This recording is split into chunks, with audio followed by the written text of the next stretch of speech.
What's up everyone on the internet? Thank you for making this video party. I'm so excited to upload this one for you guys because for this video we're going to be taking a look at the next installment in the Psycho Pass franchise, and that is Psycho Pass 3. So after I finished watching Psycho Pass the movie, I know there was actually a third season of Psycho Pass on Amazon. By the way, be sure to check out my review for Psycho Pass the movie in the description down below, and don't forget to hit that like button. So when I saw that season 3 was on Amazon, I was like, okay, great, it's only 8 episodes long, I can binge through it pretty easily and do a quick review right after. Holy crap, did that take me a while to get through. With only 8 episodes in this third season and each episode being about 45 minutes each, this season was really hard for me to get through. More on that later. But anyway, Psycho Pass 3 was released on Amazon Prime back in late 2019. The story takes place about 4 years after Psycho Pass the movie, in which we follow 2 new inspectors working on a couple of cases that are linked to an underground organization known as Bifrost. And at first I was like, okay, I like the idea of having 2 new characters being introduced in the franchise, so long as I get to see Akane and Kogami play a big role in this season. Boy, was I wrong about that. In the first 5 minutes of episode 1, the story tells the audience that Akane is out of the picture. In fact, she spends most of the entire season locked up in an institute where all latent criminals are put away. Okay, did I miss something? I mean, what the heck happened in those 4 years? Normally when movies or TV shows pull something like this to where they have something dramatic happen to one of our characters, either off screen or off season,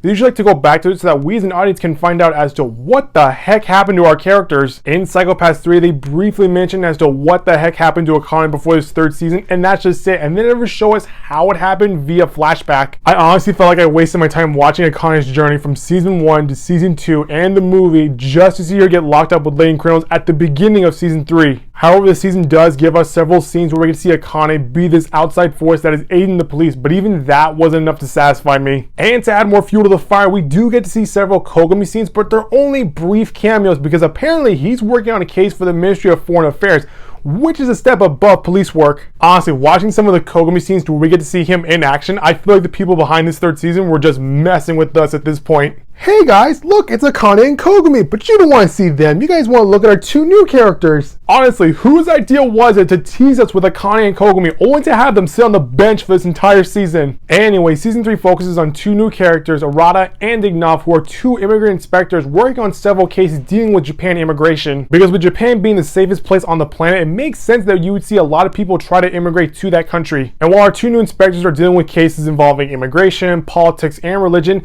apparently there's an underground crime organization known as Bifrost that is orchestrating these events. And after finishing season 3, I gotta tell you, I was flat out bored. I seriously almost fell asleep in a couple episodes because most of the time you're just watching our inspectors deal with politicians and religious groups. Occasionally you get a bombing here and there are a couple of times where we do get to see our guys get into a gunfight, but for the most of season 3, the only good episode is actually episode 7. Other than that, I was completely bored and I was not happy with how they handled Akane and Kogami. So overall, this third season of Psycho Pass is by far the worst one. Season 2 may have been short, but at least we got to see Akane grow more as a character and take charge in her own investigation. Now, I would love to rank each installment of the franchise, but apparently there's a movie right after season 3 and it's on Amazon Prime right now. So it looks like I'm not completely done with the Psycho Pass franchise, and I'm hoping that this movie makes up for season 3. I'm hoping that the creators learned their lesson from season 3 and we get to see more Akane and more Kogami in the movie. Looking back at season 3, Akane's actually pulling some strings because our 2 new inspectors were actually chosen by her, so I hope that she actually plays a big role in the movie. And as for Kogami, watching him on screen made me forget about our main characters, and from the looks of it, I'm gonna say that we're gonna see a lot more of him in the movie. Well, fingers crossed that the movie's good. Well, that's gonna do it for this video, guys. That was my overall view for Psycho Pass 3. If you like what you saw, click on the subscribe button so you can get all these updates from this channel.